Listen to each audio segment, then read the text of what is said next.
আমরা একটা ফানের আমরা একটা ফানের দোকানে আইছি, দেখি ফানের এটা কত প্রকারে বানায়। ওনার সাথে দেখা কইরা দেখি ফানের কি ভাওটা কি, তারপরে দেখি ফানের কি অবস্থাটা, দেখি ফান কি বানাই। আচ্ছা, একটা একটা ফান বানাইতে এই যে যন্ত্রপাতি গুলো দিতেছেন, এগুলি আসলে কি কি?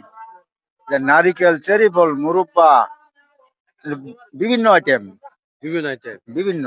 একটা ফান আপনি বিক্রি করেন কত? নিচে 50 টাকা, উপরে 100, 150, 200, 250।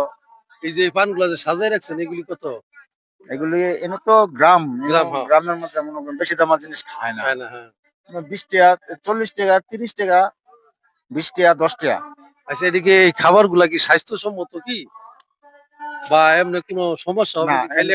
না, কোনো সমস্যা হইতো না, এমনি কোনো সমস্যা হইতো কোনো না? সমস্যা হইতো না। অনেকে তো হয়তো মানে আনন্দের বসে খায় আর কি এই পানগুলি, তাই তো? এইগুলা হচ্ছে গা, যেমন যদি সমস্যাই হইতো তাহলে এই যে পিচ্ছি পোলা মানে খায়, এবং এইগুলা তো আজকাল নতুন কোনো কিচ্ছু না। কোনো কিছু না, হ্যাঁ, হ্যাঁ, হ্যাঁ। বহুদিন যাবত মিষ্টি পানের আইটেম আছে, হ্যাঁ, হ্যাঁ, হ্যাঁ।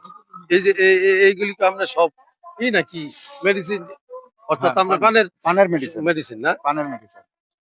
আচ্ছা, ধন্যবাদ। একটা সভা ছিলাম, সবার মধ্যে দেখলাম পানের কি অবস্থা। আসলে পান তো কোনোদিন খাইছি না, এই পান আজকে খালি দেখে গেলাম। আপনারা লাগলে খায়েন। ধন্যবাদ।